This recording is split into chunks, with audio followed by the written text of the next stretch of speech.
अस्सलामुअलैकुम। 9th class बेटा, कैसे हैं आप लोग? उम्मीद है आप लोग खैर खैरियत से होंगे। अल्लाह पाक से दुआ है कि अल्लाह पाक हम सब मुसलमानों को अपनी हिफ्ज़ो अमान में रखे। नया साल अब सबको मुबारक हो। और पहले लेक्चर के साथ अल्लाह पाक से दुआ है कि अल्लाह पाक नया साल हम सब मुसलमानों के लिए मुबारक करे, हमें तमाम मुसीबतों, परेशानियों, तमाम वबाओं से अपनी अमान में रखे। जी, आज सोमवार है 11 जनवरी 2021 और नए साल के पहले दिन का जो लेक्चर मैं आप लोगों को दे रही हूँ, पहला लेक्चर जो है वो है काहिली। ठीक है, सबक नंबर 3 है काहिली। काहिली का मतलब है काम काज में सुस्ती करना।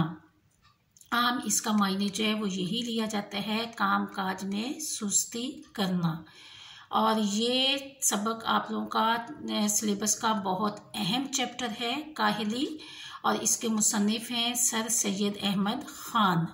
और इस सबक का खुलासा बैक एक्सरसाइज, जिसमें मशकी सवालात शामिल हैं, MCQs शामिल हैं और अल्फाज मायने, इक़्तिबासात की तशरीह, ये आप लोगों का काम पहले हो चुका है। लेकिन हर चैप्टर के 3 इक़्तिबासात करने बहुत ज़रूरी हैं और ये इक़्तिबास भी बहुत अहम है जो मैं आप लोगों को करवाने जा रही हूँ।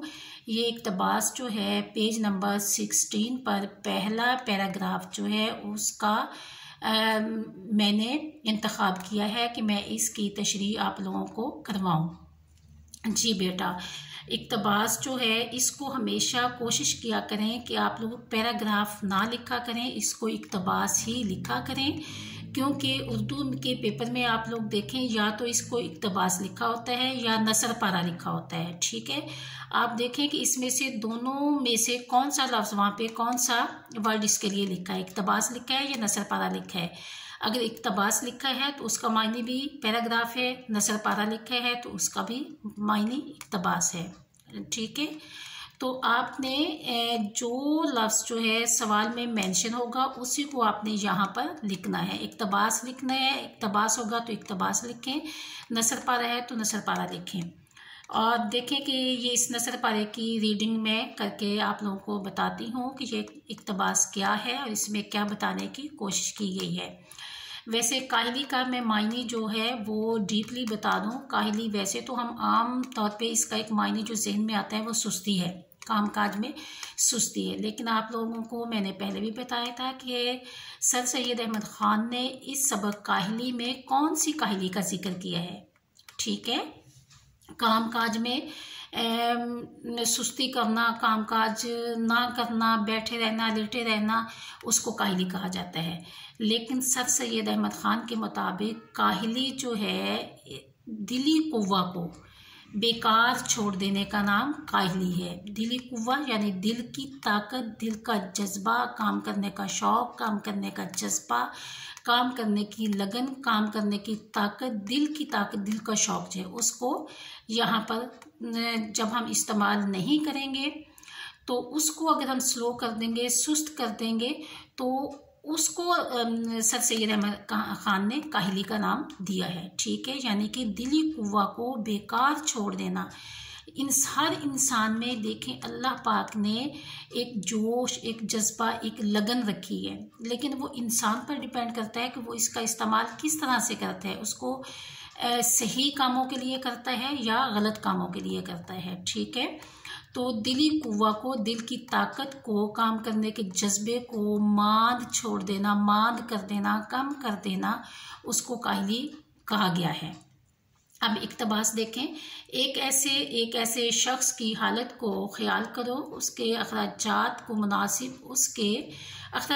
मुनासिब हो और उसके हासिल करने में उसको चंदा मेहनत और मुशक्क़त करनी ना पड़े, जैसा कि हमारे मुल्क में मुल्कियों और लाखराजदारों का हाल था। वो अपने दिली कुव्वा को भी बेकार डाल दे तो उसका हाल क्या होगा? यही होगा कि उसके आम शौक़ वहशियाना होते जाएंगे और वो गलत कामों की तरफ, वहशियाना बातों की तरफ माइल होते जाएंगे। मज़ेदार खाना उसको पसंद होगा, कुमारबाजी, तमाशबीनी का आदी होगा। यही बातें उसके वैशी भाइयों में भी होती हैं, अलबत्ता फ़र्क इतना होता है कि वो पहवाड़ बदसलीका वैशी होते हैं और ये एक वज़ादार वैशी होता है। ठीक है, ये इक़्तिबास है जिसमें से 2-3 लाइनें मैंने यहाँ लिखी हैं, एंड की लाइन लिखी है, और बाकी आप यहाँ से बुक में से देख के उसको लिखेंगे। और अब इसमें ये देखें कि मुश्किल अल्फाज जो इसमें बताए गए हैं वो हैं, अब इसमें देखें कि मुनासिब जो है इसका भी मुश्किल, ये भी मुश्किल लफ्ज़ है, इसका मायने लिख सकते हैं। अखराजात है, मेहनत व मुशक्क़त है, चंदा है और वज़ादार है, वहशी है। इसके अलावा इसमें कुमारबाजी है, तमाशबीनी है, पहवाड़ है, बदसलीका है। ठीक है, ये इसके मुश्किल अल्फाज हैं और जिनके मायने आप लिखेंगे। और ये आपको पता है कि सारे चैप्टर्स के अल्फाज मायने मैंने आप लोगों को बुक में लिखवाए हुए हैं, वहाँ से आप लोगों ने तमाम बैक चैप्टर के बुक की बैक से अल्फाज मायने याद नहीं करने, क्योंकि वहाँ पर थोड़े से मीनिंग दिए होते हैं, अल्फाज मायने होते हैं। मैंने आप लोगों को पूरे चैप्टर में हर मुश्किल आसान लफ्ज़ का मायने लिखवाया है, वहाँ से आप लोगों ने मायने याद करने हैं जी। दूसरे, अब इसका जो पहली हेडिंग होगी वो हवाले मतन की होगी। ठीक है, जिसमें सबक का उन्वान आता है, मुसन्निफ का नाम आता है। यहाँ पर सबक का उन्वान लिखेंगे, सबक का नाम नहीं लिखेंगे। ठीक है, सबक का उन्वान क्या है? काहिली, इन्वर्टेड कॉमर्स।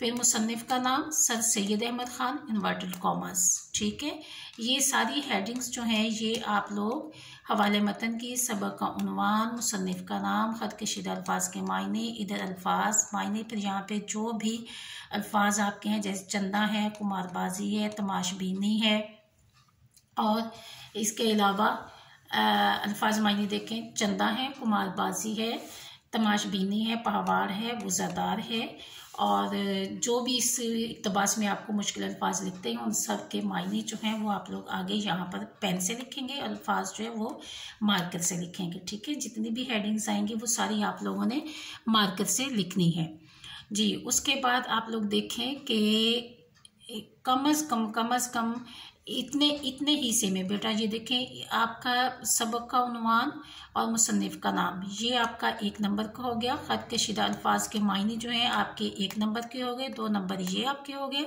और तीसरा नंबर जो है वो आपकी तशरीह का है।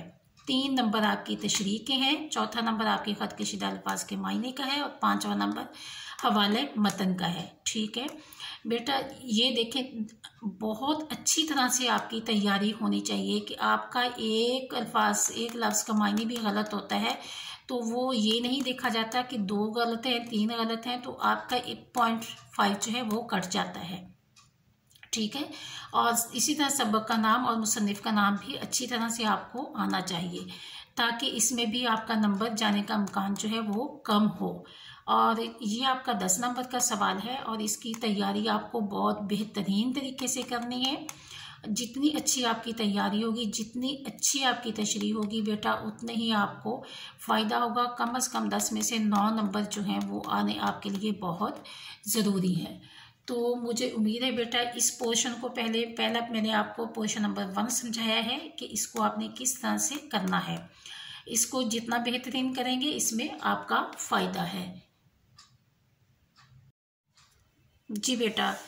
अब इसके बाद देखें, ख़त कशीदा अल्फाज के मायने लिखने के बाद आप यहाँ पर अल्फाज की हेडिंग देंगे, यहाँ पर मायने की हेडिंग देंगे। जितने अल्फाज आपके पास होंगे, जितने भी ख़त कशीदा अल्फाज हों, ठीक है, उनके मायने आपने उनके सामने लिख देने हैं। अल्फाज को लिखना बहुत ज़रूरी होता है। आप ये ना सोचिएगा कि अल्फाज हम छोड़ दें और मायने यहाँ पर लिख दें, नहीं, पहले आप उनके अल्फाज जो हैं वो अल्फाज मार्कर के साथ लिखेंगे और उसके बाद जो मायने की आपने हेडिंग दी है उसके नीचे आप मायने पेन के साथ लिखेंगे।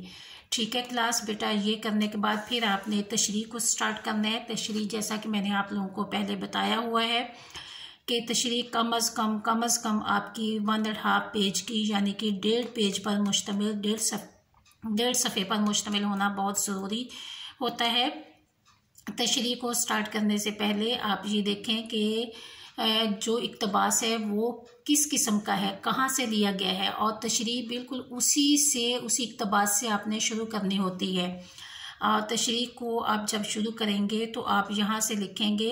अब ये नहीं लिखेंगे कि इस पैराग्राफ में मुसन्निफ़ ने बताने की कोशिश की है, बल्कि आप ऐसे लिखेंगे कि ज़ेर तशरी इक़्तिबास में या ज़ेर तशरी नसर पारे में मुसन्निफ़ बताते हैं कि काहिली, ठीक है, मुसन्निफ़ सर सैयद अहमद ख़ान, ज़ेर तशरी इक़्तिबास में मुसन्निफ़ सर सैयद अहमद ख़ान। सर सैयद अहमद ख़ान का नाम जो है वो फिर आप मार्कर से इन्वर्टेड कॉमास में लिखेंगे।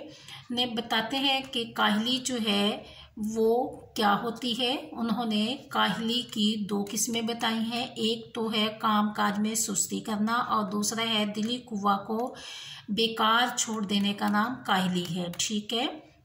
दिली कुव्वा जो है, दिली यानी कि दिल की ताकत को, दिल में काम करने का लगन होती है, एक जोश होता है, एक जज्बा होता है। जब हम उसको बेकार छोड़ देते हैं और अपनी सलाहियतों का जो अल्लाह पाक ने हमें वदीयत की हैं उनका इस्तेमाल नहीं करते, तो फिर क्या होता है कि इंसान जो है वो आहिस्ता आहिस्ता जो है वो काहिल हो जाता है और अपने उनकी उसके पास जो सलाहियतें होती हैं वो आहिस्ता आहिस्ता जंग आलूद हो जाती हैं और फिर वो उन सलाहियतों को जब इस्तेमाल नहीं करता तो वो इन सलाहियतों का इस्तेमाल गलत कामों में करने लग जाता है। और उमूमन मैंने आप लोगों को भी बताया था कि उमूमन उन लोगों में होता है जिनके पास बहुत रुपया पैसा होता है, मालो दौलत होता है, उनको इस मालो दौलत को कमाने के लिए कोई मेहनत मुशक्क़त नहीं करनी पड़ती। तो ऐसे लोग जो होते हैं वो फिर आहिस्ता आहिस्ता अपनी जो दिल की उनकी सलाहियतें होती हैं उनको बेकार छोड़ देते हैं, उनमें काम करने का जज्बा जो है वो ख़त्म हो जाता है और आहिस्ता आहिस्ता वो लोग जाहिल वहशी बन जाते हैं और उनको गलत काम जो है देखने में मज़ा आता है। जुआ खेलना और तमाशबीनी के वो आदी होते हैं क्योंकि उनके पास रुपया पैसा तो होता है, इसलिए उनको इसके कमाने के लिए कोई मेहनत करना नहीं पड़ती, जिसकी वजह से फिर क्या होता है कि उसकी जो दिल की सलाहियतें हैं वो बेकार हो जाती हैं और आहिस्ता आहिस्ता वो इंसान से हैवानी खसलत में आ जाता है, ठीक है। तशरीह में आपने ये बताना है इस इक़्तिबास की तशरीह में और इसके क्या नुकसान होते हैं वो जो सबक में आपको लगे कि इस तशरीह से, इस इक़्तिबास से रिलेटेड जो बातें हैं वो सारी आपने इस इक़्तिबास की तशरीह में शामिल कर देनी है। उम्मीद है क्लास बेटा आप लोगों को मेरा आज का लेक्चर अच्छी तरह से समझ आ गया होगा और आप तशरीह को बेहतरीन तरीके से करने की कोशिश करेंगे और लेंथ मैंने आपको जो बताई है उतना होना ज़रूरी है, ठीक है। 1.5 पेज या 2 पेजों पे तो जा सकती है, 2 पेजेस पे तो जा सकती है, लेकिन आप 1.5 पेज से कम नहीं करेंगे। जब आप लोग एग्ज़ाम में उसी इक़्तिबास को उठाकर तशरीह में लिख देते हैं तो बेटा उसका कोई फ़ायदा नहीं, उसका 0 नंबर आप लोगों को मिलेगा। ये चीज़ अपने जहन में बिठा लें आप लोग, तो उस तशरीह से आपको नंबर नहीं मिलेंगे। तशरीह को हमेशा अपने अल्फाज में, आसान अल्फाज में और मुफस्सिल तफसीलन करते होते हैं, ठीक है क्लास। ओके बेटा, लेक्चर को अच्छी तरह से समझा करें और इस इक़्तिबास की तशरीह आप लोगों ने अपनी नोटबुक्स में करनी है और राइटिंग और इमला का ख्याल रखना है। ओके क्लास, अल्लाह हाफिज़।